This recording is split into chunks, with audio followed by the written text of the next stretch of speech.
Assalamualaikum Selamat pagi, Bu ya. warahmatullahi wabarakatuh.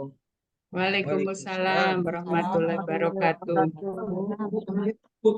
Selamat bergabung dalam acara Ngopi Hisfarsi, ngobrol perkara farmasi dengan Himpunan Seminar Farmasi Rumah Sakit. Salam sehat dan sejahtera untuk kita semua. Segala puji kita panjatkan kehadirat Allah Subhanahu wa Ta'ala yang telah melimpahkan berkat dan rahmat yang tak terhingga.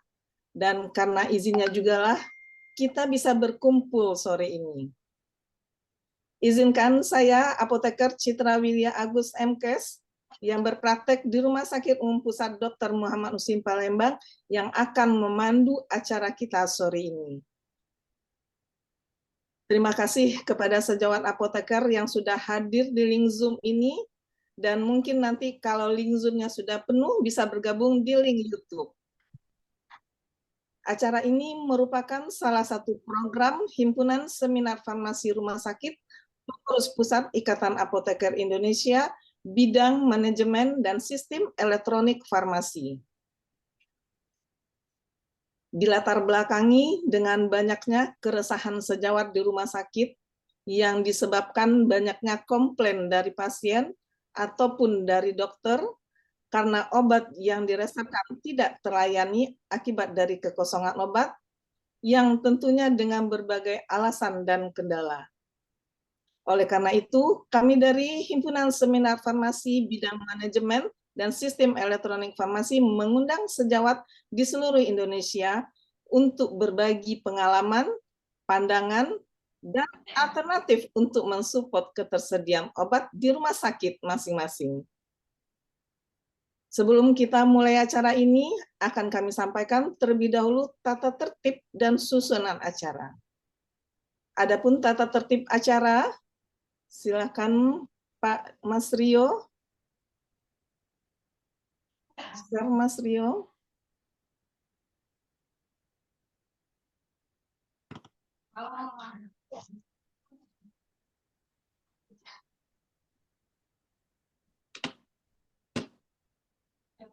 Terkendala?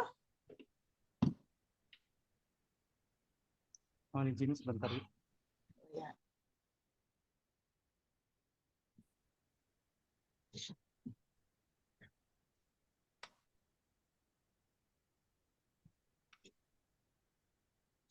Kalau terkendala, saya baca aja ya, Mas Rio ya. Ya. Tata tertib ngopi Hisfarsi. Setiap peserta wajib mute speaker pada saat join Zoom. Peserta hanya boleh bertanya pada saat sesi diskusi. Peserta yang akan bertanya, klik tombol raise hand. Peserta yang dipanggil moderator, silakan mengaktifkan mikrofonnya. Demikian tata tertibnya, karena kita juga santai-santai, jadi tata tertibnya nggak banyak-banyak banget ya. Adapun susunan acara kita sore ini, dimulai dengan pembukaan oleh moderator, dilanjutkan sambutan dari Ketua Himpunan Seminar Farmasi Pengurus Pusat Ikatan Apoteker Indonesia, Bapak Apoteker Dr. Andes Rustan M. Rauf MKes.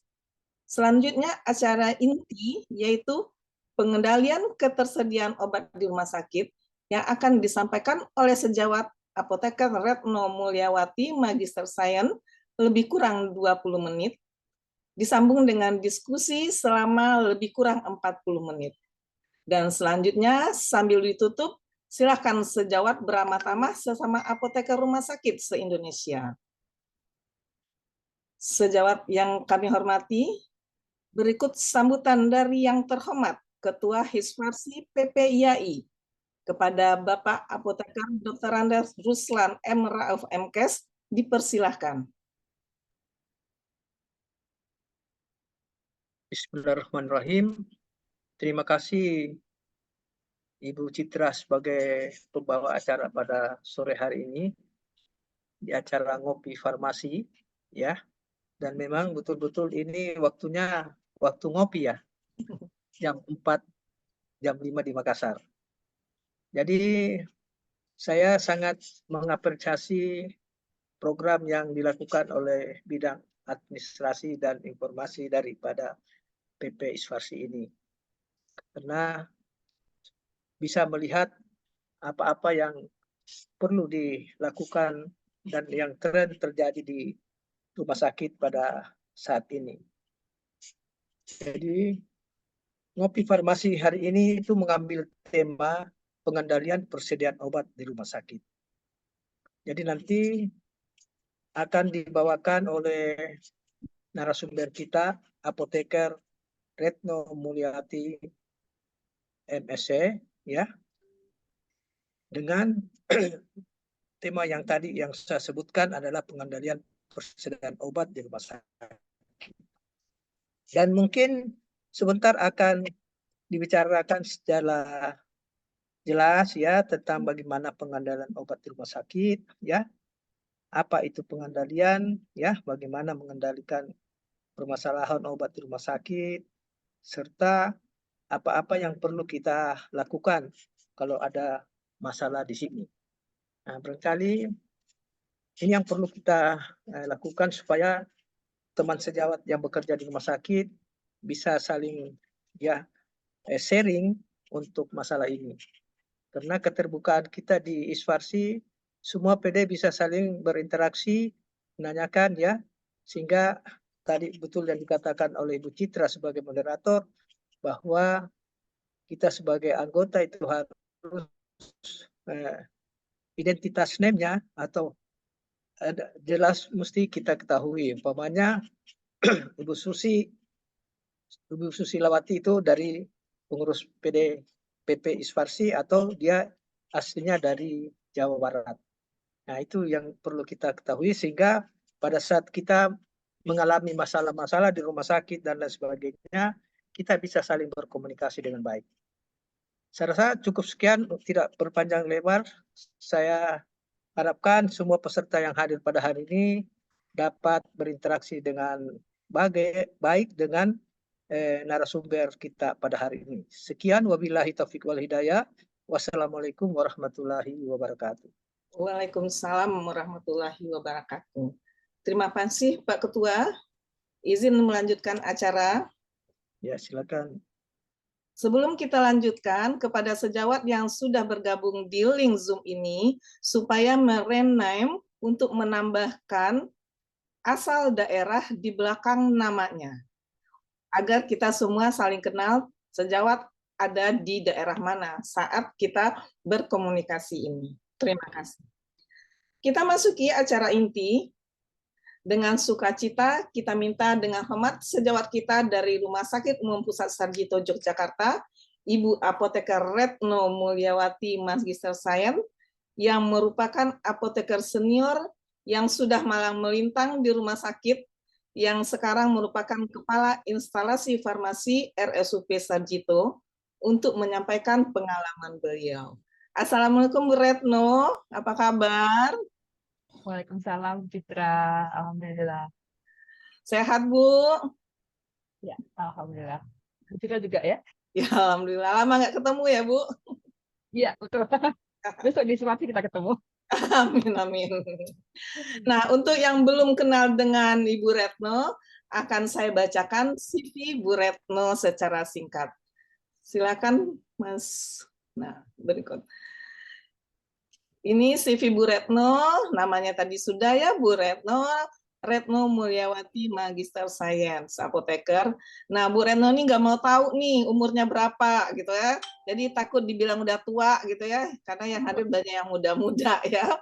Beliau sebentar lagi mau ulang tahun nih, 22 Maret ya.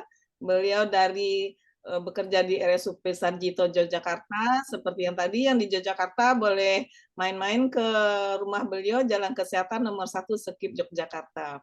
Pendidikan beliau selama di SMA 3-nya di Semarang, S1-nya di UGM, dan profesi apoteker di UGM, dan Magister Farmasi kliniknya juga di UGM tahun 2013. Nah, ini yang penting nih, pengalaman kerja beliau nih. Pernah kerja di PT Papros ya, baru tamat di PT Papros ya Bu. Kemudian langsung masuk ke Sarjito, sudah banyak tuh pengalaman beliau dari tahun 2004 gitu ya sebagai apoteker, pelayanan OK dan ICU, GBST ini saya nggak paham.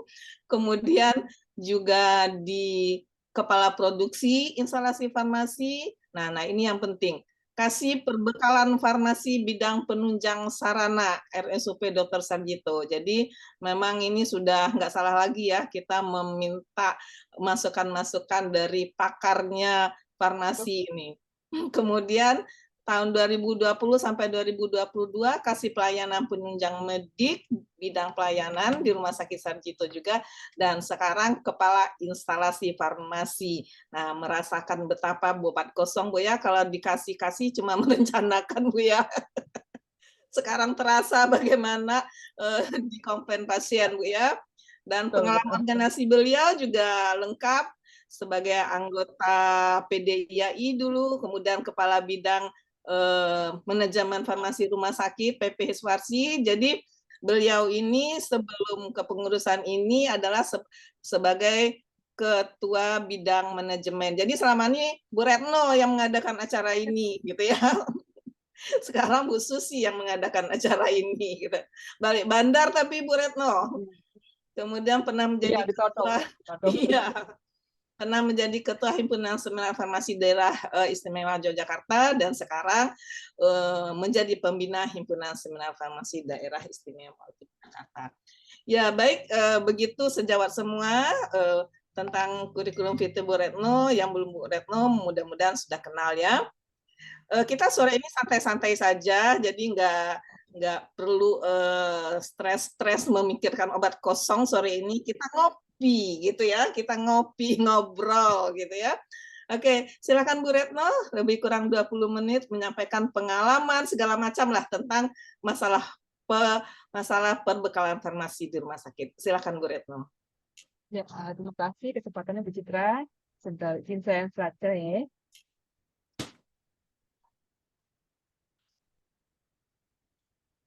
Sudah terlihat ya? Ya, terlihat. Tapi belum di slideshow, Bu. Oke, sebentar. Ya, oke. Ya, terima kasih. Assalamualaikum warahmatullahi wabarakatuh. Salam sejahtera bagi kita semuanya. Terima kasih kesempatannya Pak Ruslan, Bu Citra pada sore hari ini. Ya, izin ketika disampaikan tentang obat kosong. Waduh, saya tidak lebih pintar daripada Bapak Ibu semuanya ya. Jadi mungkin ini kita tadi yang disampaikan oleh Bu Citra yang ngopi-ngopi bareng saja ya. Saya sampaikan dulu apa namanya, saya beri judul di presentasi saya ini mungkin sebagai trigger nanti kita diskusi ya tentang pengelolaan perbekalan farmasi di RSUP Dr. Sarjito. Mungkin sebelumnya sebagai gambaran mungkin Bapak Ibu semua juga sudah tahu ya, Sarjito Rumah Sakit Umum Pusat di Yogyakarta merupakan rumah sakit rujukan tipe A pendidikan. Jumlah tempat tidur ini berubah-ubah tapi lebih kurang saat ini 855 tempat tidur. Tidak lama lagi mungkin kami akan tambah sampai hampir 1.000 karena ada gedung baru yang akan diresmikan per Juni. Kemudian kunjungan rawat jalan lebih dari 2.700 pasien per hari. Dengan bor saat ini lebih dari 80%. Dan jumlah dokter spesialis dan dokter spesialisnya lebih dari 330. Ini sebagai gambaran apa namanya bagaimana pelayanan farmasi di RSUD Sarjito karena harus melayani tadi kunjungan rawat jalan yang lebih dari 2.700 dan dengan skor yang lebih dari 80%.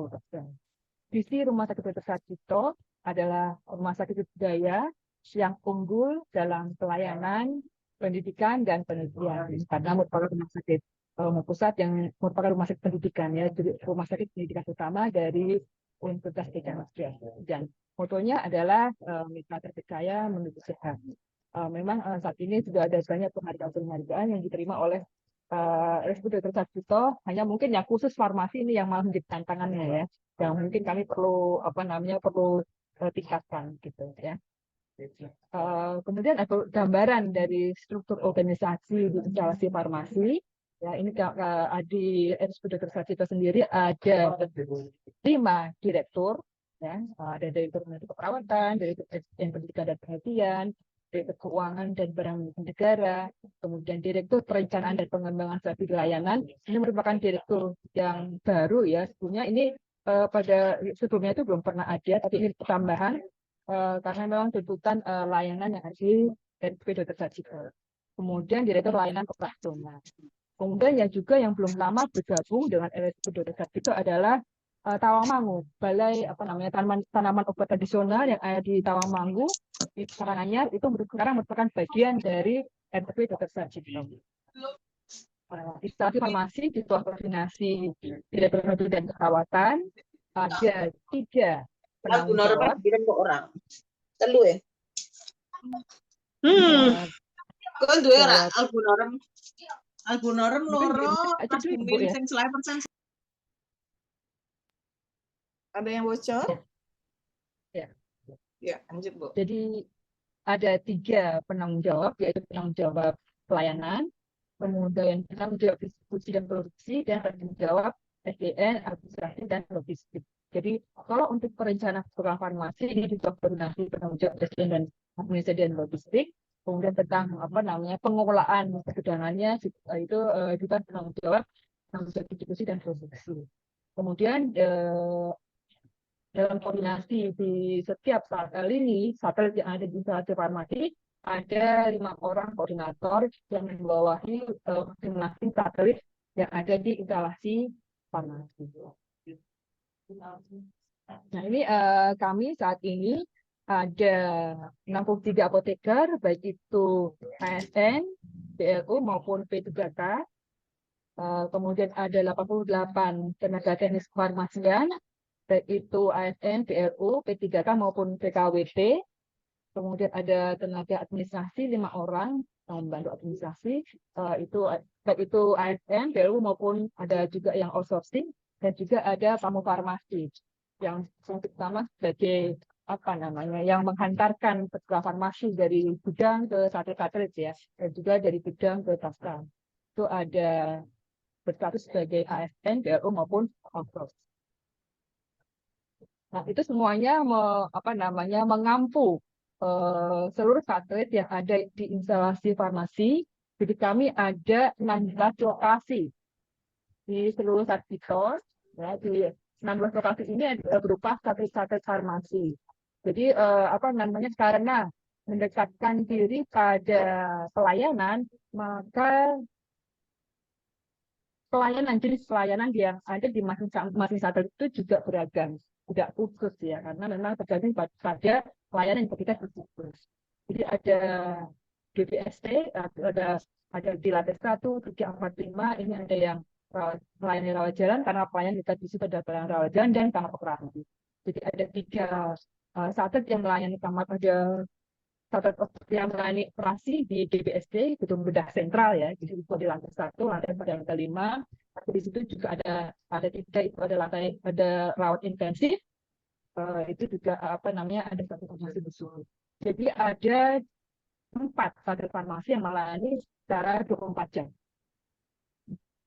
Kemudian ada ini 1, 2, 3, 4, 5, 6, 7 satelit farmasi yang melayani tindakan. Karena dengan tindakan dari operasi maupun tindakan CAT ya. Tentunya layanannya akan berbeda dengan satelit farmasi yang melayani rawat inap maupun rawat jalan.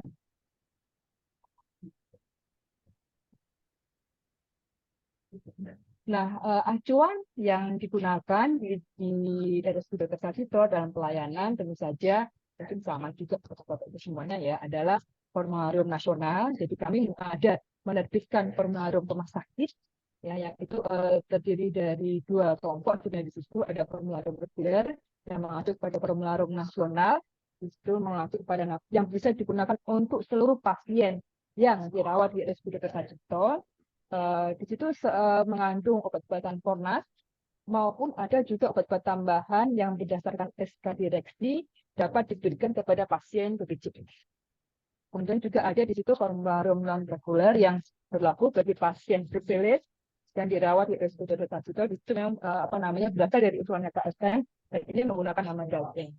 Kalau yang reguler ini yang menggunakan nama generik, artinya obat-obatan yang digunakan adalah obat-obatan yang memang masuk di katalog dan secara berdasarkan pengadaan itu memang yang diadakan oleh BPK gitu, yang dipilih berdasarkan pertimbangan adanya harga. Formularium rumah sakit rujukan ini bisa diakses di simetris, jadi setiap dokter bisa mengakses di dokter melakukan tersebut di simetris atau namanya PPA sudah bisa mengakses formularium rumah sakit tersebut. Kemudian dilakukan apa namanya semacam pengujian bagi pasien rawat jalan. Jadi yang bisa diresepkan adalah obat-obatan yang masuk dalam formularium nasional. Dan ini apa namanya dan yang berdasarkan SK dapat digunakan untuk pasien khusus. Adapun alur pengadaan yang ada di tempat kami mulai dari instalasi farmasi mengajukan usulan perencanaan, kemudian tahunan ini ya, kemudian dilakukan telaah dan bidang penunjang, kemudian ada terbit ketentuan anggaran dari bagian keuangan, kemudian dilakukan proses pengadaan di PPK dan ULT. Kemudian akan terbit kontrak, kemudian distributor akan mengirimkan barang sesuai dengan surat pesanan yang diterbitkan oleh instalasi farmasi. Jadi kontraknya itu adalah kontrak tahunan, tapi instalasi farmasi menerbitkan SP atau surat pesanan itu setiap bulan. Jadi pengiriman berdasarkan SP dari instalasi farmasi. Kemudian nanti akan dilakukan penerimaan berdasarkan SP tersebut oleh tim penerima. Terima di sini juga anggotanya ada dari instalasi farmasi, kemudian diterima di bidang farmasi. Bidang farmasi ini akan didistribusikan di satu-satu farmasi tadi ya yang ada 16 tempat tadi dan juga didistribusikan ke tempat-tempat unit-unit yang memang membutuhkan kebutuhan farmasi untuk semacam gitu ya. Jadi apa namanya misalnya di lab, di radio farmaka gitu ya, itu juga langsung mendapatkan informasi dari bidang farmasi. Kemudian apa namanya ada laporan dan itu berdasarkan laporan dan juga data pemakaian, maka instalasi farmasi akan mengolah itu sebagai data perencanaan berikutnya. Namanya pengadaan itu. Nah, tadi untuk distribusi, jadi semua barang itu diterima di gudang farmasi. Kemudian administrasikan penelitian layanan dan bisa tercapai itu masih apa namanya ada jadwal untuk pengambilan kebutuhan farmasi dari bidang ke satu Indonesia. Karena memang ini apa namanya tepatnya dibutuhkan dari Betawi, jadi supaya apa namanya mudah begitu memudahkan dan juga itu ada jadwal pengambilan barang masing-masing satu Indonesia. Tapi memang tidak menutup kemungkinan apabila dibutuhkan dalam kondisi itu, maka dimungkinkan untuk mengambil atau meminta berbagai farmasi dari tadi gudang itu di luar jadwal yang telah ditetapkan.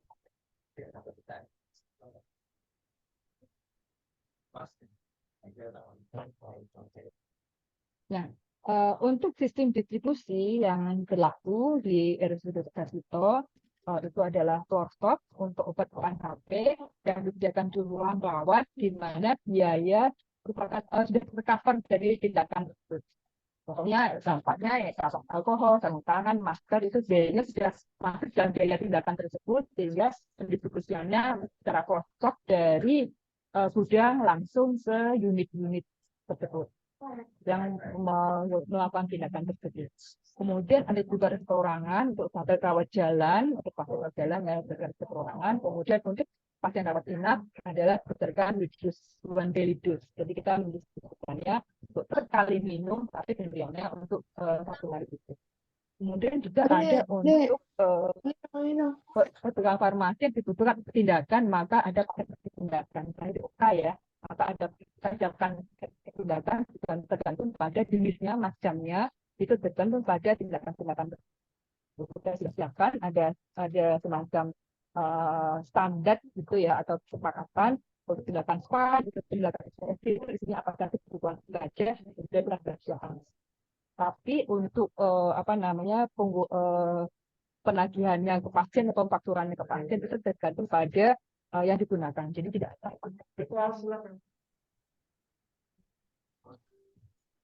Nah, dalam tanggungan tersebut, tentu saja supaya bisa tersedia, begitu harus ada perencanaan, dia sudah kita mengasih laboratorium, dan sesuai karena kami adalah rumah sakit pemerintah harus mengutamakan e-katalog dan mengutamakan komponen TKDN yang tinggi, dan juga tetap memperhatikan juga dari rekomendasi dari instalasi.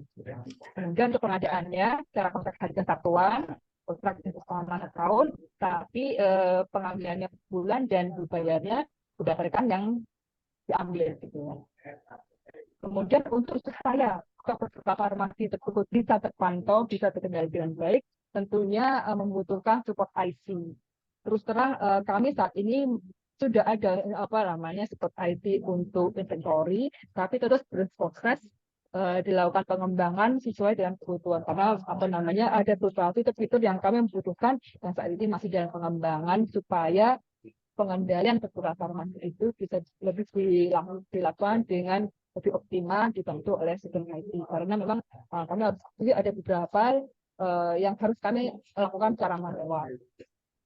Kemudian untuk monitoring dan pengendalian penggunaan, tentu saja supaya kebutuhan peserta farmasi itu bisa terpenuhi. Jadi istilahnya kan tuntutan kita di rumah sakit itu adalah nggak boleh banyak-banyak, tapi kalau ada yang butuh harus ada, gitu kan. Jadi kita perlu butuh monitoring dan pengendalian, dan memang ini komunikasi dan feedback pada YouTube itu kami rasakan sangat perlu ya. Jadi memang ada beberapa karena memang kami saat ini dituntut untuk terus dikembangkan pelayanannya, terus ditingkatkan pelayanannya, dengan demikian juga maka kebutuhan peserta farmasi juga akan meningkat. Tapi kami tetap melakukan pengendalian dengan melakukan monitoring, melakukan evaluasi, membandingkan dengan klaim biaya, dan juga membandingkan juga dengan sebandingan dengan perkembangan pelayanannya. Kami akan melakukan feedback ketika memang dirasa kami pencatatannya sangat jauh ya. Ada beberapa item memang perusahaan kami itu jauh di bawah dari penggunaannya saat ini. Sehingga kami harus melakukan, dan ketika kami melakukan review, ternyata itu adalah peserta farmasi tersebut memang nilainya cukup tinggi, dan secara biaya, karena pasien yang ada di Sabtu ini ada sebagian besar adalah pasien BPJS, tentunya ada tarif vaksinasi bisnis yang harus diperhitungkan ketika kita memberikan pelayanan ke farmasi. Nah, itu ketika kita lihat memang biaya dari tindakan tersebut pasti sudah melebihi dari simulasi tarifnya, maka kita akan melakukan feedback. Ada beberapa kami harus lakukan seperti itu karena memang tadi ketika melihat prediksinya itu meningkatnya sangat-sangat tajam. Nah, sebenarnya tantangan kita ya di instalasi farmasi saya kira sama ya. Kalau saya lihat ini saya lihat dari laporan dari Kemenkes ya, melihat keluhan pasien di semua di 36 rumah sakit vertikal ya, tahun 2023 dari ulang sakit sampai dengan 7. Ada banyak macam keluhan, dan ternyata pelayanan farmasi ya, ketersediaan obat, antrian farmasi itu terlihat berkurang. Ini terus terang tempat kami juga masih sama. Jadi ketersediaan farmasi, kemudian waktu tunggu ya, itu menjadi keluhan yang paling besar kami alami dan banyak dikeluhkan oleh pasien gitu ya. Tapi dan ini sebenarnya kami juga mendapatkan laporan ya dari ini sebenarnya nama-nama rumah sakit di sini, tapi rumah sakit kita juga ada di sini ya. Jadi itu hampir semua rumah sakit itu juga pelanggan itu hampir semua rumah sakit dari 36 ini 25 rumah sakit itu ada keluhan farmasi, keluhan tentang ketersediaan obat. Jadi yang memang ada di dekat itu hampir 70% di rumah sakit vertikal itu muncul sebagai keluhan yang terbanyak. Jadi bisa dibayangkan Bapak Ibu semuanya, ini merupakan tantangan kita bersama ya, bagaimana supaya pelayanan farmasi, karena kalau ketersediaan obat itu sebenarnya bukan tidak selalu bergantung pada farmasi ya, tapi kan selalu yang tujuan adalah farmasi. Itu supaya kita bersama-sama untuk manage ya, kalau menghilangkan rasanya kok susah banget, tapi paling tidak memanage supaya berkurang dan dampaknya tidak sampai kepada pasien. Ini PR kita bersama. Saya juga masih ada di sini. Nah, apa namanya di samping itu, jadi itu tantangan kita bersama ya. Di samping itu juga tantangan kita bersama adalah adanya indikator kinerja keuangan dan operasional. Ini saya sebutkan di sini di rumah sakit vertikal ya, karena memang ini adalah apa namanya berlaku untuk rumah sakit vertikal yang langsung berada di bawah koordinasi Kemenkes. Tapi mungkin tidak semua di rumah sakit, tapi ini sebagai gambaran ya bahwa saat ini memang di rumah sakit vertikal itu ada tuntutan bahwa agar rasio beban persediaan terhadap pendapatan itu kurang dari 25% dan rasio beban farmasi terhadap pendapatan itu kurang dari 20%. Terus terang sampai dengan saat ini sepengetahuan saya tidak ada rumah sakit yang bisa sesuai dengan target ini. Jadi rasio beban farmasi itu maksudnya adalah rasio antara pengeluaran apa namanya omset ya, kalau kita zaman dulu bukan zaman dulu tapi kita sebut biasanya pengeluaran ya, serapan lah penggunaan petugas farmasi terhadap pendapatan itu harus kurang dari 20%. Zaman saya dulu kalau waktu sekolah itu kalau kuliah itu kayak enggak 40% gitu, 40% lah mungkin ya sekitar itu. Tapi tuntutannya adalah kurang dari 20%. Jadi apa namanya karena sistem apa namanya jaminan kesehatan saat ini maka apa namanya petugas farmasi itu tidak lagi dianggap sebagai revenue center.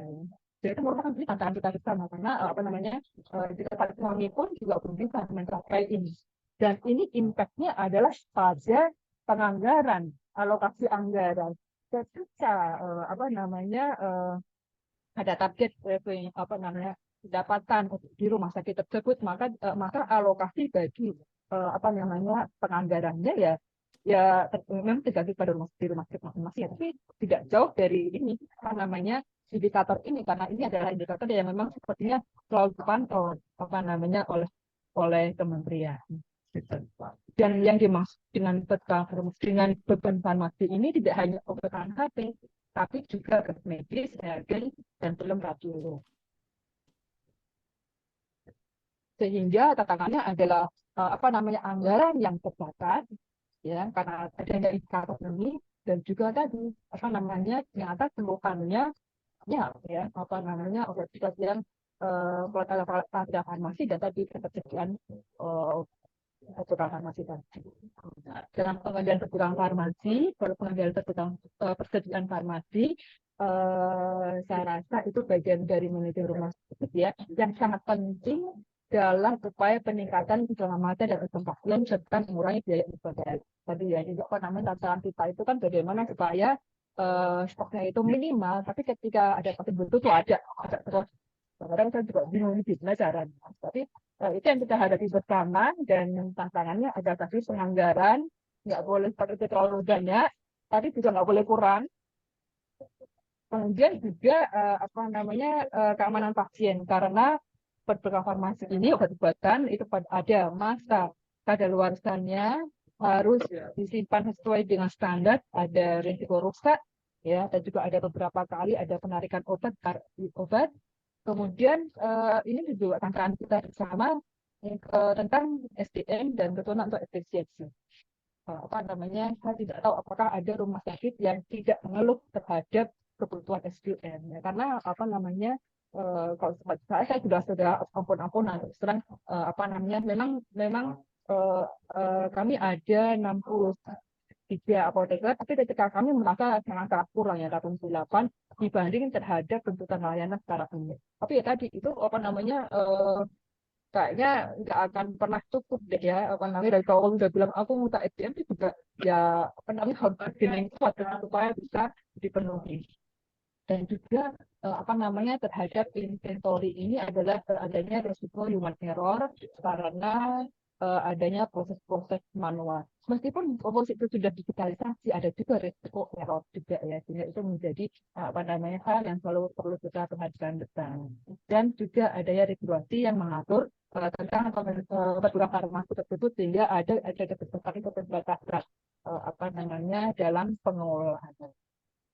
Sehingga komponen penting dalam pengendalian ketiga tersebut adalah supply chain kebutuhan farmasi optimal dan saling mendukung. Tentang ini kami juga masih menjadi tantangan kami. Ada juga support system rumah sakit yang mendukung ya, apa namanya supaya apa namanya proses manual itu bisa masih berkurang dan supaya waktu yang kita butuhkan untuk pengolahan kebutuhan farmasi ini bisa lebih efisien sehingga kita punya banyak waktu yang lebih luas untuk melakukan pelayanan kefarmasian. Menurut saya ini tidak mudah ya apa namanya setiap hari di tempat kali masih ada saja keluhan tentang pecinta farmasi ini dan terus terang kadang-kadang kita juga harus SOS ke Kemenkes ya. Ini gimana nih caranya karena ada beberapa obat-obatan memang yang sepertinya Ibu, kosong izin secara waktunya nasional. 2 menit lagi, Bu. Oke. Kasih Bu. Ya, ini jadi tantangan kita apa namanya seleksi bagaimana memilih ya karena tadi ada batas anggaran kosong ya kemudian batas support IT dan juga bagaimana mengoptimalkan inventory tersebut. Oh, ini karena tadi apa namanya disampaikan kalau dari kan tentang obat kontrol ya kalau sertifikasi ya penyebabnya dari supply-nya ya dari demand-nya dan juga dari mungkin dari regulasi adanya regulasi.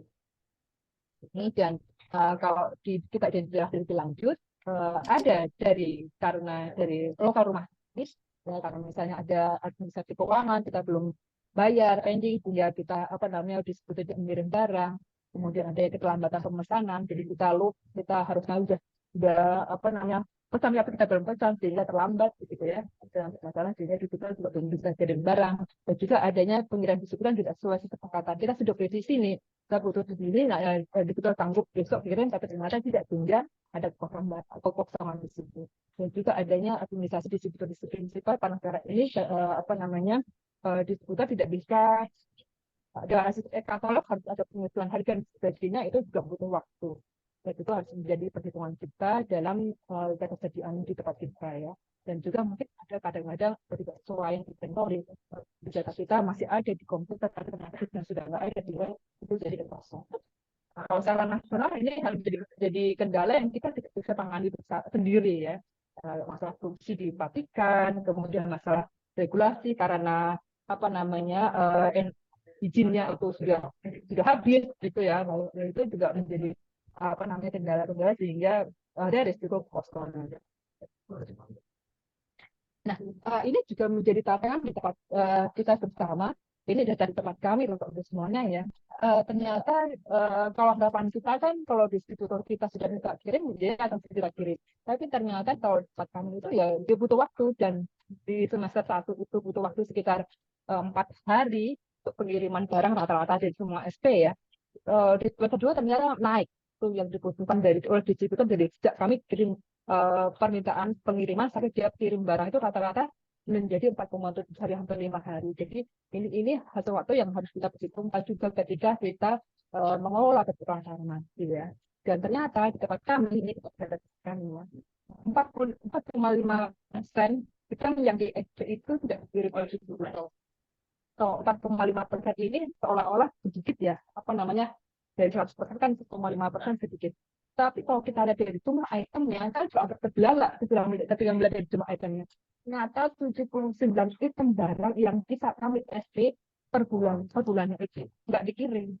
Jadi saya sangat apa namanya jadi dari itu jadi setiap kali setiap bulan itu ada sekitar 80 item 79 item yang kami harus cari tempat lain kami harus cari alternatif karena ternyata permintaan kami tidak dikirim oleh distributor.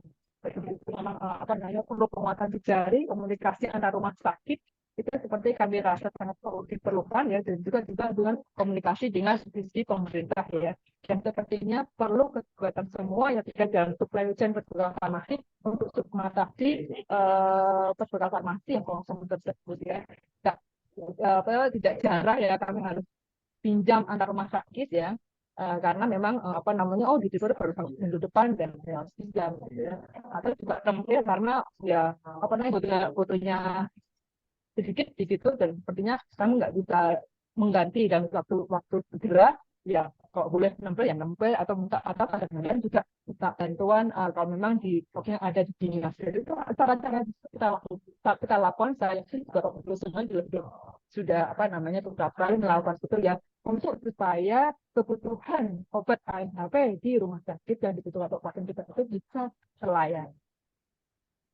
Pengelolanya jadi ya ada obat kosong ya kita harus kemudian obat kemudian melakukan identifikasi, prioritasi mana-mana yang harus diberikan obat tersebut, berapa yang tidak, kalau yang tidak, atau ada alternatifnya kita arahkan supaya pakai alternatif, kemudian menentukan alternatif terapi, kemudian ya akhirnya kalau tidak sampai tidak ada ya memulai terapi baru dengan obat alternatif, kemudian terapi sementara. Itu semuanya diperlukan komunikasi antara apoteker, dokter, dan juga pasien ya. Menjadi catatan kita bersama karena informasi dan peringatan obat yang diberikan obat itu tidak selalu ada. Dan juga kalaupun kita tahu obat itu masih mau kosong, kita punya keterbatasan dalam sumber daya, anggaran, dan juga fasilitas. Juga kita nggak tahu kalau kita punya banyak. Dan juga keterbatasan membeli oksigen sehingga memang tidak mudah dan semuanya tidak di luar kendali kita ya. Apalagi kalau itu kosong secara nasional. Ya. Tapi ternyata kan kita lihat di luar juga banyak kosong. Jadi ternyata di negara maju pun juga ada. Jadi ya emang itu nggak hanya di kita gitu ya. Kalau saya lihat juga bagaimana cara narasi yang biasa kita lakukan selama ini ya, bagaimana mencari suka di mana gantinya, kemudian menginventori, melokalisir tempat lokasi yang mana-mana yang bisa pakai itu yang bisa tidak ya jangan pakai dulu karena yang terbatas, dan juga mengganti apabila memang ada alternatif. Mungkin sebagai penutup ya bahan diskusi kita bahwa penanganan berkonsumsi obat perlu keterlibatan seluruh pihak yang terkait dalam rangkaian proses distribusi, dan juga perlu adanya notifikasi ya, info lah ya, dan laporan dan perintah setiap kali ada obat kosong, dan perlu adanya kebijakan regulasi efektif untuk mengatasi kekosongan tersebut. Dan juga ternyata ini juga terjadi juga di tempat lain, makanya perlu perhatian khusus dari klinis untuk melatih tenaga kesehatan dan meminimalkan kerugian kesehatan, artinya supaya ya kadang-kadang kalau dokter itu nggak mau tahu ya, kalau kita kan masih harus cari bagaimana supaya tersedia, tapi kita harus memberikan pengertian juga bahwa ini terjadi di mana-mana, nggak mungkin kalau kita bersama-sama mencari alternatif bagaimana supaya kebutuhan pasien ini bisa terpenuhi. Ya, gitu Bu Citra, terima kasih. Wassalamualaikum warahmatullahi wabarakatuh. Waalaikumsalam warahmatullahi wabarakatuh. Wow, gitu ya maksudnya. Komentarnya wow gitu ya Bu ya. Saya tidak akan menyimpulkan apa yang disampaikan Bu Retno karena nanti termakan waktunya untuk diskusi ya. Jadi karena kita mau segera ngopi gitu ya. Jadi silakan. Silakan sejawat-sejawat yang akan bertanya raise hand. Ini saya tidak sebagai narasumber ya Bu ya, kalau kita ngobrol-ngobrol aja kita semua mengalami ya, betul. Nanti ya diskusi kita. Bagaimana menanganinya? Mungkin rumah sakit lain punya cara yang lebih jitu gitu ya. Mungkin rumah sakit yang lebih lebih bisa memanagenya, jadi pengalaman bagi kita semua gitu. Jadi belum tentu juga rumah sakit vertikal yang dianggap rumah sakit besar sudah sanggup menangani kekosongan obat ya Bu ya. Oke, silakan ada yang mau diskusi, menyampaikan saran mungkin, atau mungkin punya pendapat gitu, kalau rumah sakit kami seperti apa gitu untuk menangani obat kosong gitu. Atau mungkin ada yang mau bertanya ke Bu Retno, silakan. Silakan raise hand. Belum melihat ya. Mohon dibantu Mbak. Itu Bu Citra, kalau Gimana Bu Retno? Ya, untuk memastikan kadang-kadang memang dokter itu nggak mau tahu ya kalau kosong bagaimana caranya. Apalagi kalau memang obat tersedia, bagaimana obat itu harus tersedia. Nah, untuk meyakinkan itu kadang-kadang kalau saya tanya tempat lain yang jauh, tempatnya Bu Citra atau tempatnya Bu Rina di RCM, Bu ini ada nggak? Oh kalau nggak ada, oh ya berarti saya mau saya cari di mana? Berarti memang secara nasional gitu. Iya, kan kadang-kadang ya itu memang catatan kita ya sebagai instansi yang memang bertanggung jawab untuk mengelola berbagai informasi. Tapi kalau memang itu secara nasional ya kita memang nggak bisa asasi mandiri ya, harus bersama-sama ini fokus supaya bagaimana itu terjadi. Ya baik, mungkin ada sejawat yang lain yang mau bertanya. Kalau tidak bisa melihat raise hand-nya ya, mungkin bisa langsung aja, bisa di mute langsung. Di-unmute. Ya, halo. Assalamualaikum warahmatullahi wabarakatuh. Ya, silakan dari siapa Ibu ini? Saya Nurji Hadi Arsyad dari Rumah Sakit Umum Adi Makassau, Kota Parepare, Sulawesi Selatan, Bu. Oh iya, silakan Bu Nur dari Ya, Parepare. Jauh nih kayaknya dapat hadiah nih Ibu nih. jauh. Silakan Jadi Bu begini, Bu. berbagi. Iya, masalah obat kosong, kayaknya memang betul kata Ibu tadi bahwa seluruh rumah sakit itu pasti akan mengalaminya. Kami hanya sekedar berbagi pengalaman bahwa cara kami mengatasi obat kosong selama ini adalah dengan cara membuat MOU dengan apotik di luar rumah sakit dan MOU juga dengan rumah sakit yang ada di sekitar kami. Jadi kalau ada obat kosong itu langsung kita ambilnya ke sana dengan cara pembelian langsung. Jadi kita beli ke rumah sakit, ke tempat kami membuat MOU itu, Ibu. Nah, jadi karena tidak boleh lah, karena kita ini JKN tidak dibenarkan pasien yang pergi membeli obat. Jadi itu dilakukan oleh kami dari farmasi untuk mencarikan obatnya di luar. Nah, biasanya itu dengan apotik yang kami kerjasama ataupun dengan rumah sakit yang kami kerjasama.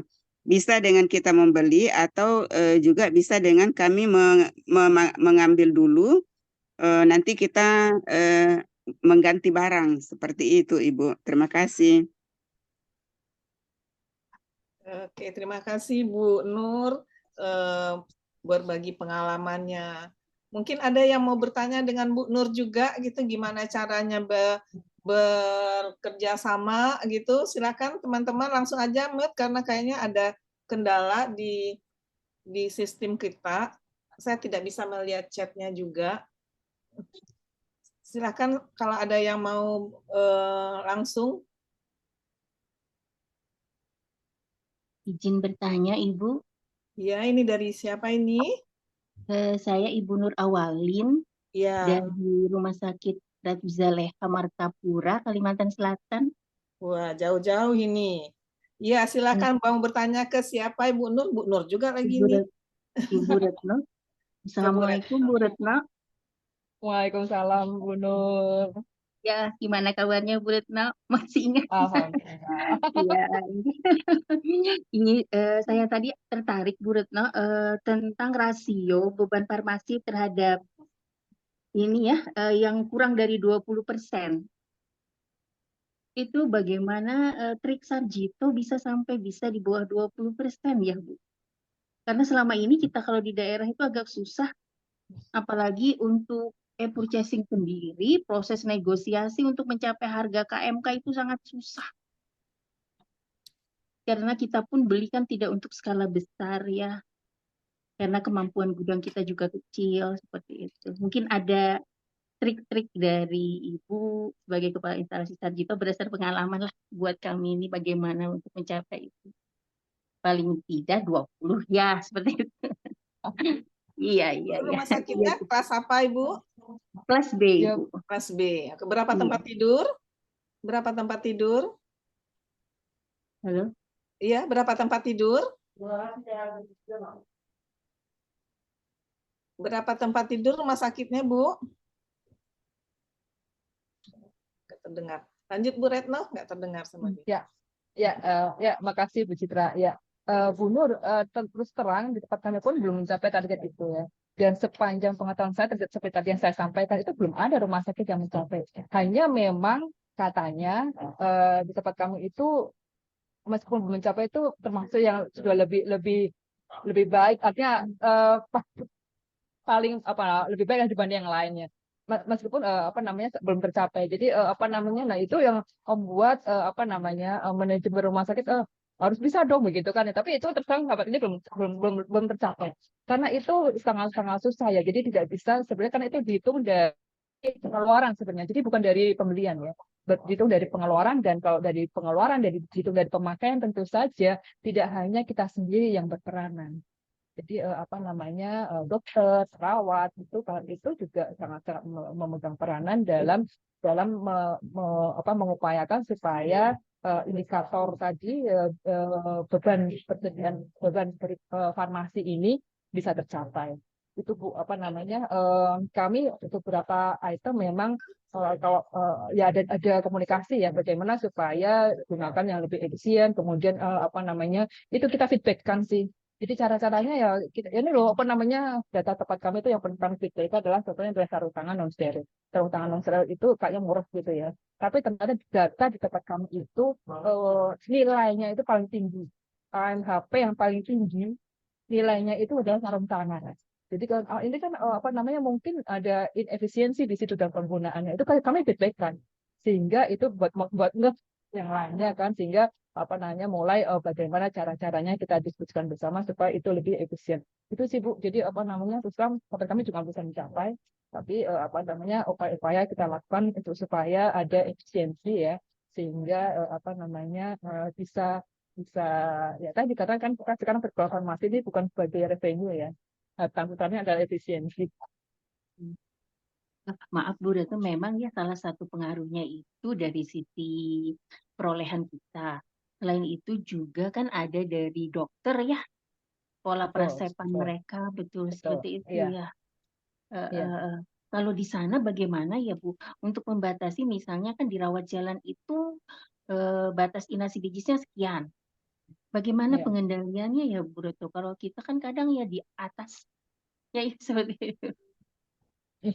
Iya. Apa namanya rawat jalan itu memang kalau obat itu tuh pasti lebih dari yang sekitar 300-an kan ya 300 sekian kan ya apa nama klaimnya ya. Di luar kronis ya Ibu. Betul iya. Itu tadi Bu kita pokoknya kita feedbackkan. Jadi apa namanya kita evaluasi apa namanya ini loh yang paling tinggi. Kemudian kita sampaikan ke manajemen ini apa namanya penggunaan kita seperti ini apa namanya mohon bagaimana pengendaliannya karena nggak bisa kita sendiri sehingga apa namanya dengan data-data tersebut ya kadang-kadang nggak berhasil juga apa namanya tapi paling tidak itu akan lebih smooth bahwa ternyata besar nih penggunaan obatnya.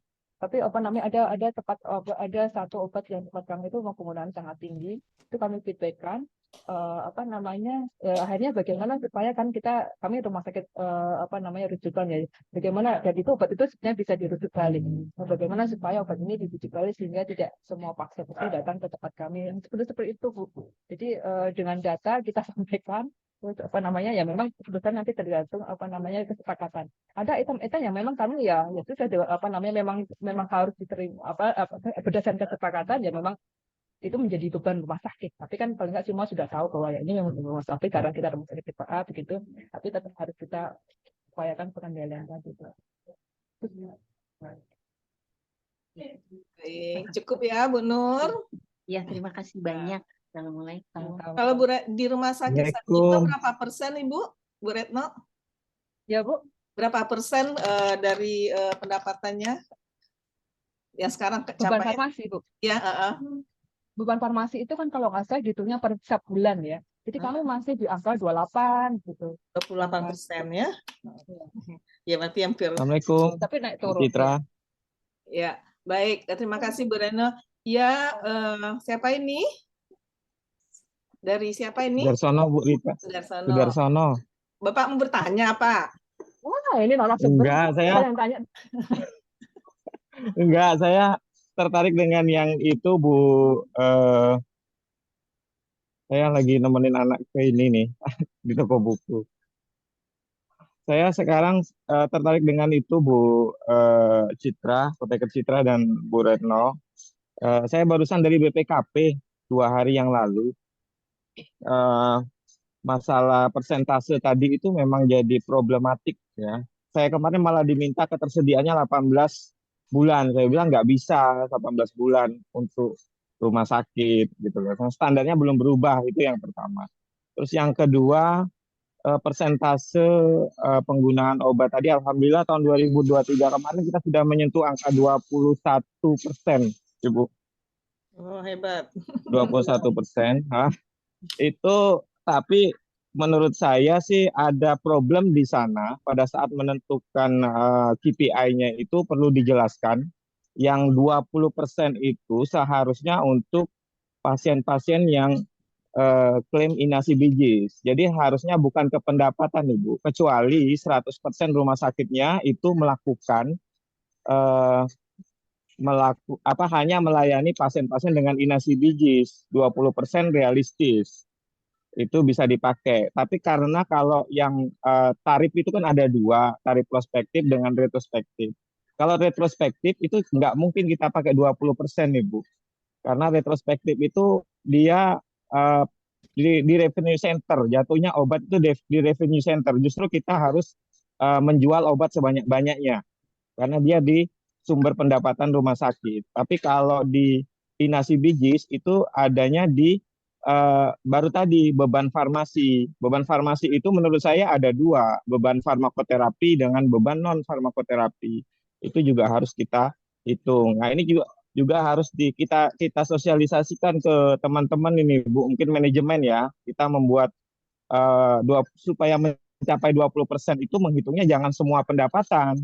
Kalau semua pendapatan nanti dia bercampur dengan yang revenue center, yang ada pasien non JKN-nya, yang inasi bijis. Jadi target 20%-nya jadi nggak pernah akan tercapai gitu karena konsepnya berbeda. Itu secara teoritik saya melihat itu karena kalau yang pasien non inasi bijis itu di revenue center itu bebannya itu 80% dari omset penjualan, Bu Citra. Kalau marginnya 25%.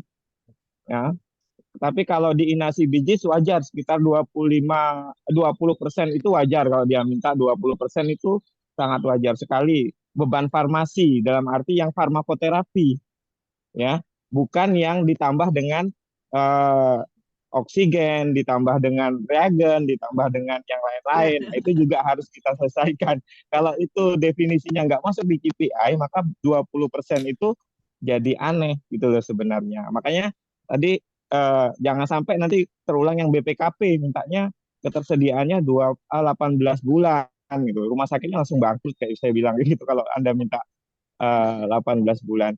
Gitu Bu Citra yang bisa saya sharing.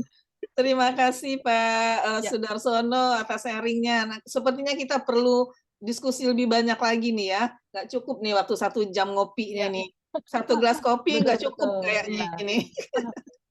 Tapi Bu Citra saya setuju dong Pak Sudarsono ya, hanya apa namanya penilaian itu kan dengan langsung di sistem rumah sakit ya. Jadi kita tidak bisa nawar-nawar nih, ya kan? Itu langsung langsung angka itu saya muncul. lupa, Bu. Nah, itu yang saya lupa Ibu. Nggak bisa membedakan. Saya lupa. Gitu. Saya lupa Bu Retno. Saya menganalisis banyak sistem formal manajemen di rumah sakit. Itu ternyata belum ada yang dual billing. Jadi belum ada pemisahan antara inasi bijis dan non inasi bijis. Jadi obat-obat yang dikeluarkan sebagai revenue center dan obat-obat yang dikeluarkan untuk cost center itu masih bercampur. Jadi kalau mereka pukul rata ditariknya ke cost center karena memang rata-rata di atas 70% itu sudah melayani yang inasi bijis gitu. Cuman akibatnya kan yang karena tercampurnya konsepnya berbeda itu juga problem untuk pencapaian target-target yang diminta oleh teman-teman Kemenkes gitu. Betul. Itu yang saya lihat Bu Retno. Iya. Mungkin itu perlu mediasi Bu Citra bagaimana supaya ini target ini bisa lebih pas gitu ya. Pernyataan disampaikan Pak Sudarsono. Iya. Ada pembeda. Gitu. Ya. Jadi kayaknya PR Bu Susi nih Bu Susi untuk ke regulator. Bagaimana kita menjabarkannya lagi. Mari kita rumuskan bersama-sama ya nanti.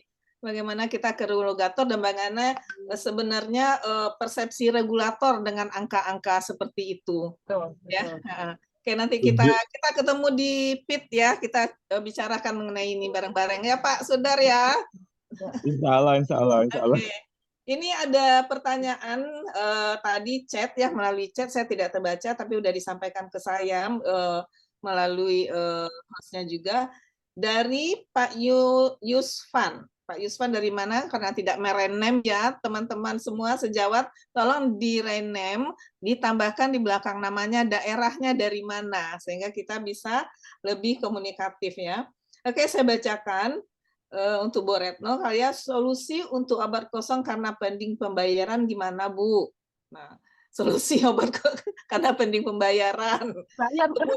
Nah, satu lagi Mas ini, apakah di tempat Ibu pemberkasan pembayaran untuk faktur di atas 50 juta berbeda dengan faktur di bawah 50 juta pemberkasannya gitu. Mungkin secara teknisnya seperti apa di Sarjito gitu Bu. Sebelum itu Reza sabar ya yang sudah raise hand ya.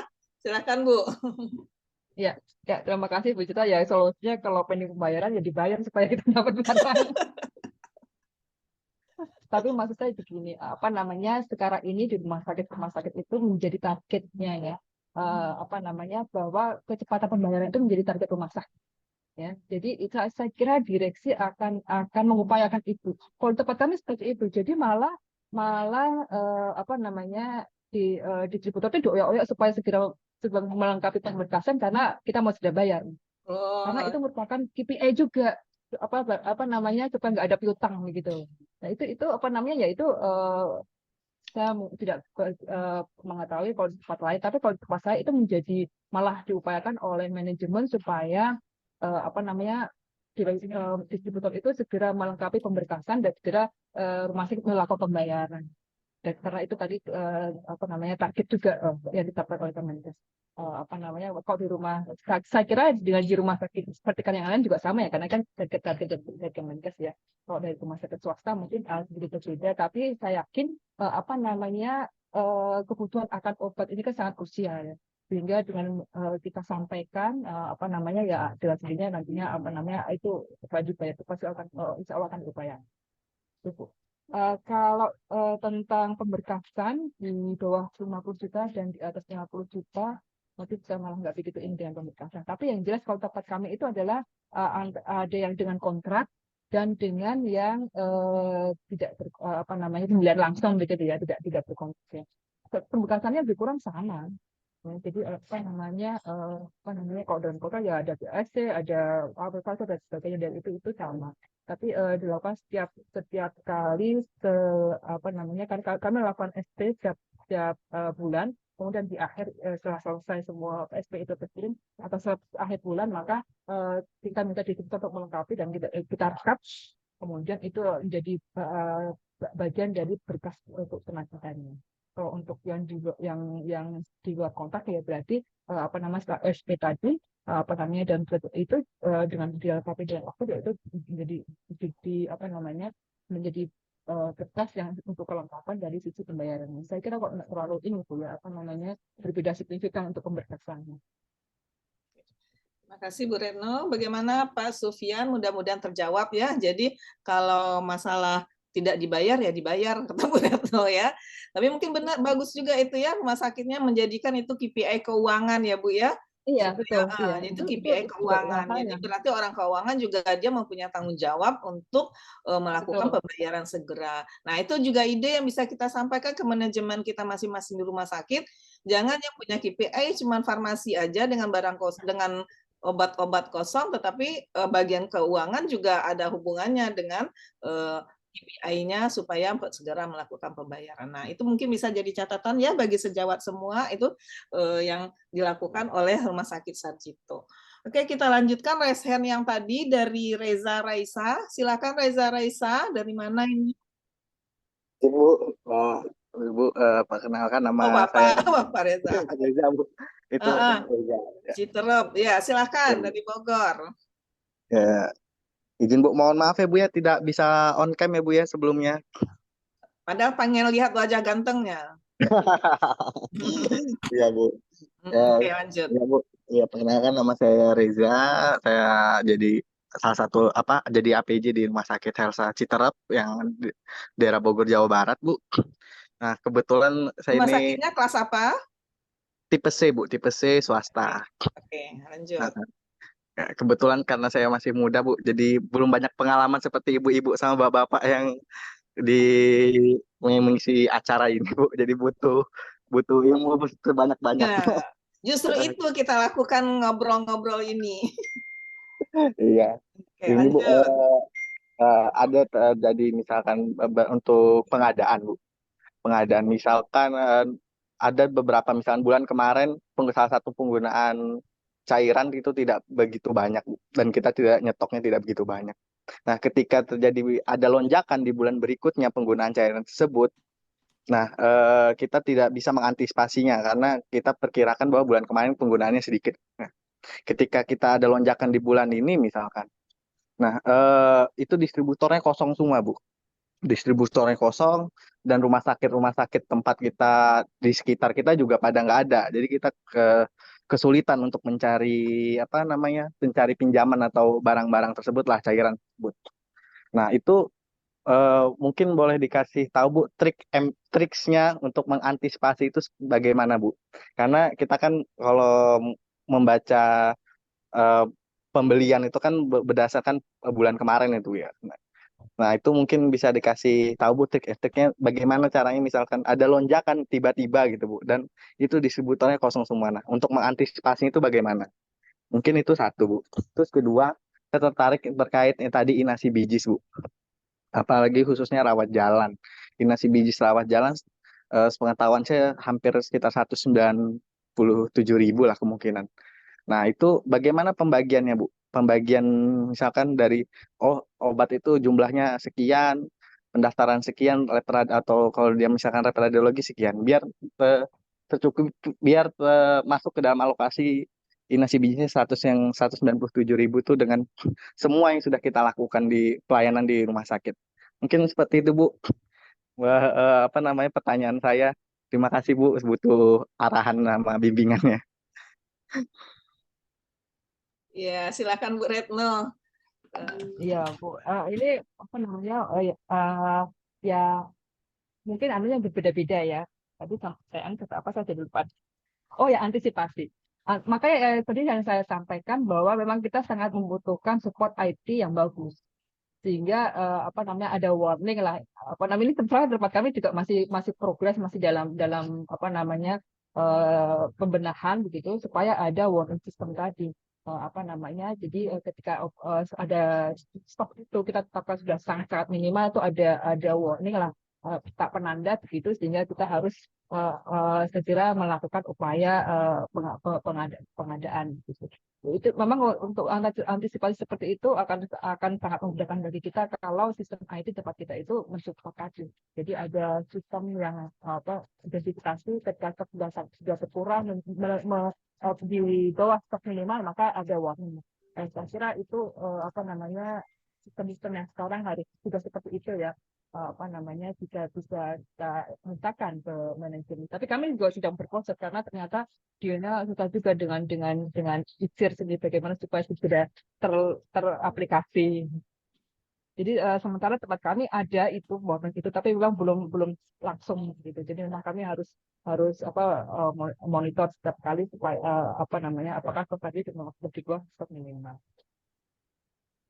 Kemudian tentang inasi bijis tadi ya, bagaimana pembagiannya. Saya tidak punya clue bagaimana pembagiannya. Saya kira itu tergantung dengan di rumah sakit masing-masing.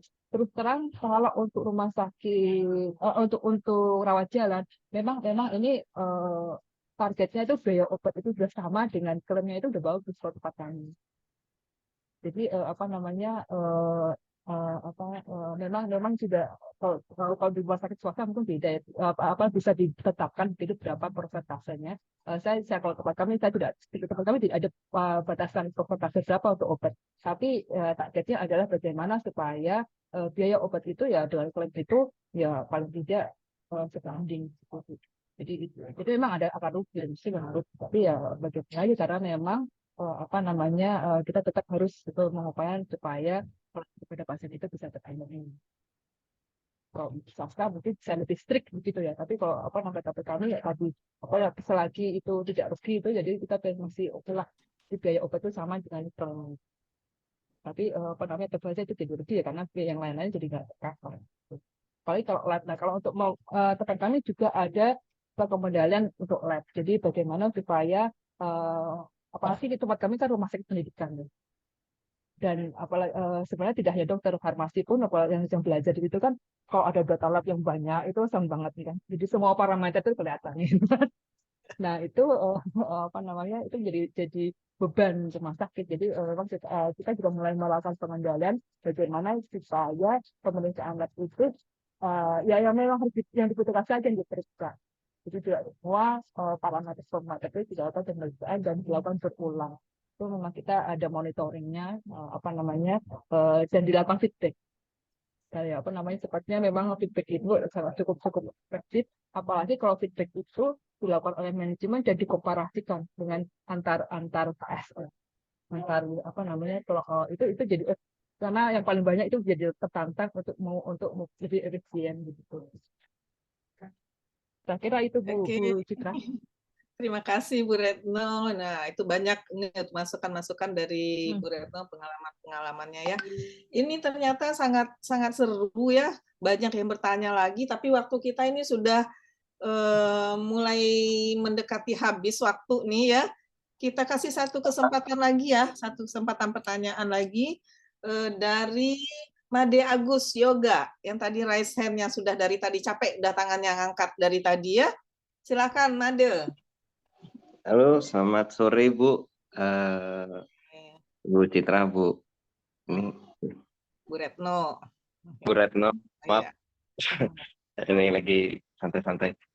Saya cuma sedikit gini aja Bu, sedikit sharing dengan kebetulan saya bekerja di Rumah Sakit Bali Mandara di Bali, sharing terkait dengan pembatasan obat tadi. Kami sih juga emang masih belum sempurna sekali Bu. Kami masih ada improve lagi terkait dengan sistem yang kami gunakan. Jadi terkait dengan klaim BPJS versus dengan obat yang akan diresepkan oleh dokter. Itu kami menggunakan 40% dari nilai klaim itu peresepan masing-masing poli seperti itu Bu. Jadi jadi kami kurang lebih sekitar nominal 80.000 ya Bu ya, katakanlah seperti itu. Jadi nanti pada saat dokter itu meresepkan obat di poli dan mencapai lebih angka dari 80.000, dia akan ada warning Ibu seperti itu, sehingga jumlah obatnya atau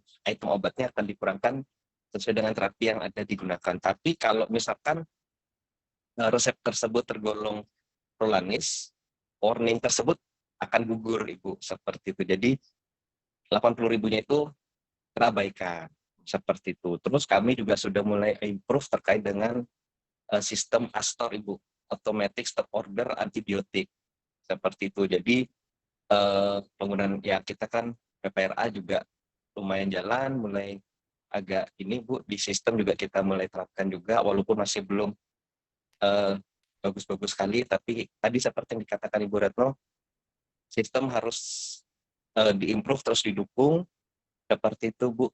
Ya, jadi kami terkait dengan pembatasan resep itu dengan koordinasi dengan para dokter, KFT juga terutama Ibu punya peran besar di rumah sakit kami terkait dengan pemberian informasi ini Bu. Nah, terus terkait dengan pengendalian persediaan obat kami itu juga tadi menggunakan min-max stok Bu, seperti yang Ibu Retno katakan. Jadi ketika sudah mencapai angka min, kita akan harus order. Nah, cuman kendalanya itu adalah ya tadi seperti sering ada persediaan farmasi yang kosong seperti itu. Terus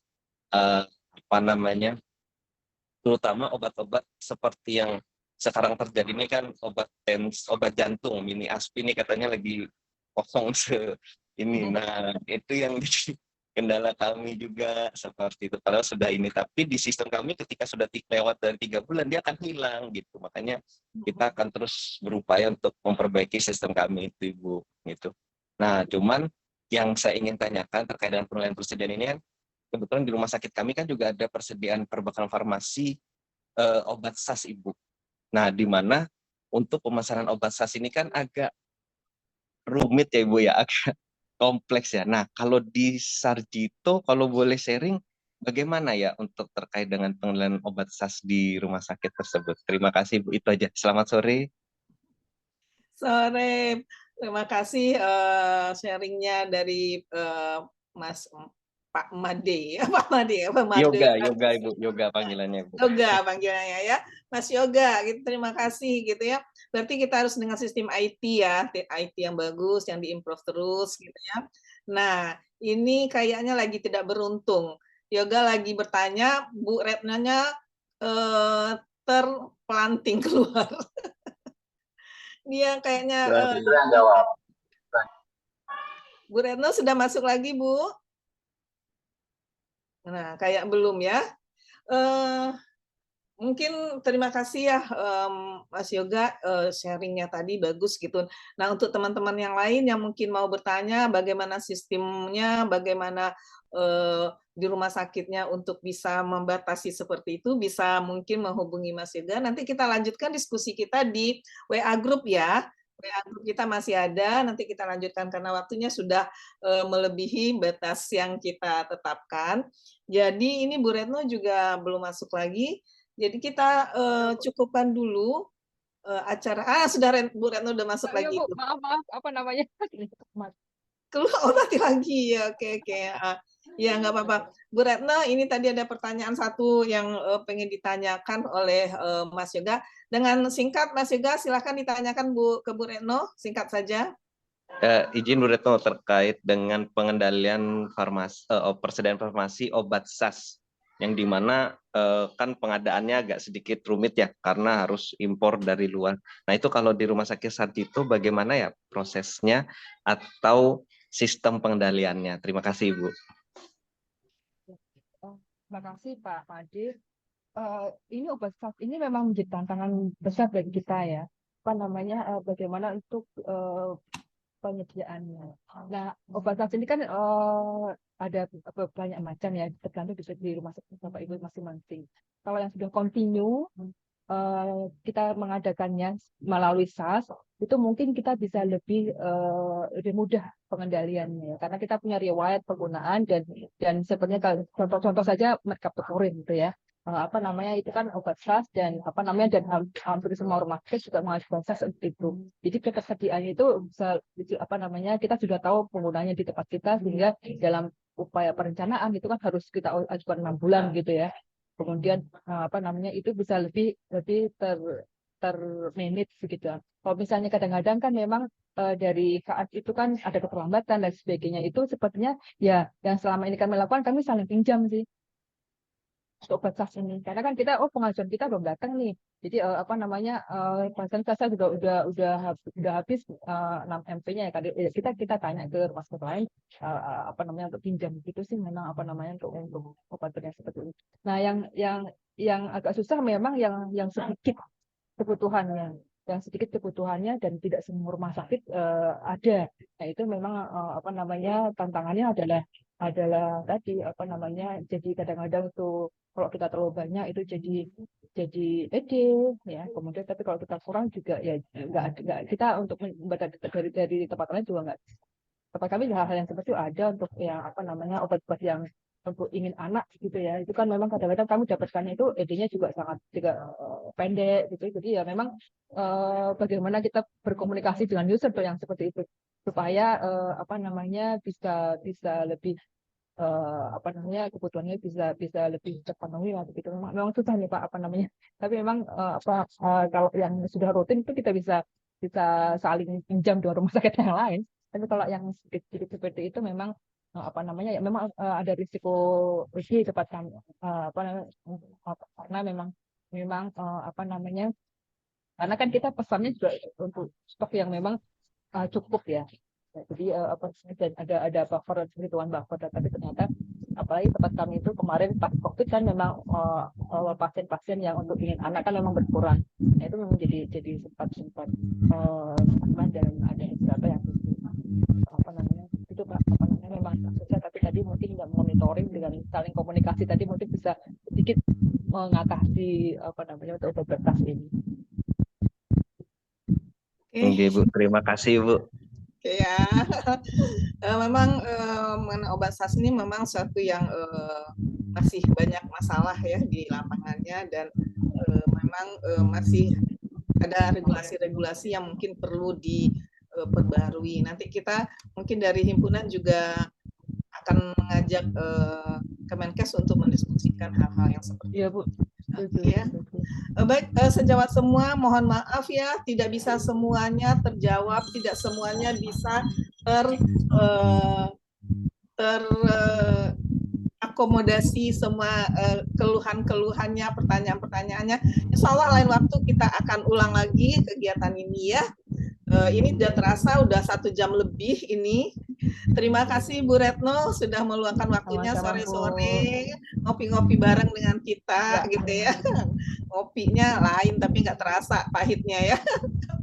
Oke, terima kasih Bu Retno atas waktunya. Mudah-mudahan masih mau diundang lagi Bu ya, karena teman-teman sangat membutuhkan informasi-informasi dari Bu Retno sebagai rumah sakit yang memang sudah dinilai melakukan pengelolaan perbekalan farmasinya baik dari Kementerian Kesehatannya. Ya, tepuk tangan untuk Rumah Sakit Sarjito. Terima kasih. Dan tidak terasa 1 jam lebih, 1 jam 30 menit ini ya, sudah hampir 30 menit dari 1 jam alokasi waktu yang kita rencanakan. Mudah-mudahan apa yang kita bincang-bincangkan, curhat-curhatkan sore ini bisa melepaskan sedikit kegalauan dari masalah-masalah kekosongan obatnya gitu ya. Semoga bermanfaat. Kemudian ya, terima kasih Bu Retno, terima kasih saja semua. Mangga Harum namanya Queenie. Saya sedang sakit gigi. Ngopi kita sampai di sini. Besok-besok yuk sambung lagi gitu ya. Assalamualaikum warahmatullahi wabarakatuh. Terima kasih Bu. Alhamdulillah semua bertahan sampai selesai. Terima kasih. Terima kasih. Bu Susi, terima kasih. Makasih. Ini gitu ya. Ya silakan teman-teman yang mau bersilaturahim silakan. Mungkin ada teman-teman alumninya yang terbaca di partisipan, silakan bisa di ini ya Pak Mas Komang ya.